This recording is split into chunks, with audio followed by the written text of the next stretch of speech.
નમસ્કાર મિત્રો, અનમોલ ઇંગ્લિશ એપના લેવલ 1માં આપણે બેઝિક ઇંગ્લિશ શીખી રહ્યા છીએ અને એના ચેપ્ટર 53માં આપેલ રોજબરોજની વાતચીતના વાક્યો આપણે શીખી રહ્યા છીએ.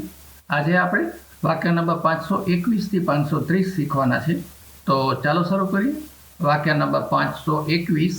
We talked to each other for a while. Talk એટલે વાત કરવી, ટોક જ એટલે ભૂતકાળનું રૂપ છે વાત કરી. each other એટલે એકબીજા સાથે. for a while એટલે થોડી વાર માટે. we talked to each other for a while. અમે થોડી વાર એકબીજા સાથે વાત કરી. વાક્ય number 522.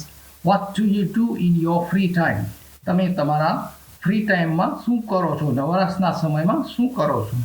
what do you do એટલે તમે શું કરો છો? તમારા હાજર સમયમાં કે નવરાશના સમયમાં શું કરો છો? વાક્ય number 523. I had to help with the housework. મારે ઘરકામમાં મદદ કરવી પડી.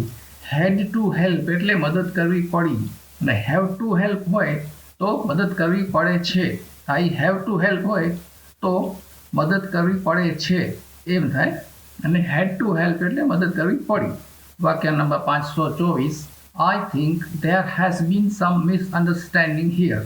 મને લાગે છે કે અહીં કેટલીક ગેરસમજ છે. હેઝ બીન એટલે થઈ રહી છે, ગેરસમજ થઈ રહી છે.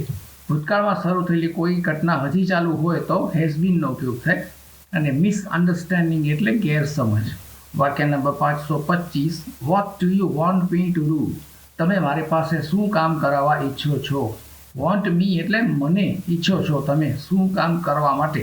Vote do you want me to do? વાક્ય number 526. The bird on the roof is a crow. On the roof, roof એટલે છત, છત પર બેઠેલું પક્ષી, બર્ડ એટલે પક્ષી, એ કાગડો છે. ક્રો એટલે કાગડો, છત પર બેઠેલું પક્ષી કાગડો છે. વાક્ય number 527. That's Aman's house with the red roof. તે લાલ છતવાળું મકાન અમનનું ઘર છે. વાક્ય number 528. Let's me give you a piece of advice.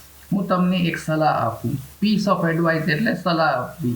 વાક્ય નંબર 529. રોલથી ચપાટીસ. રોટલી વણી લ્યો. રોલ કરવું એટલે વણવું, રોટલી માટે.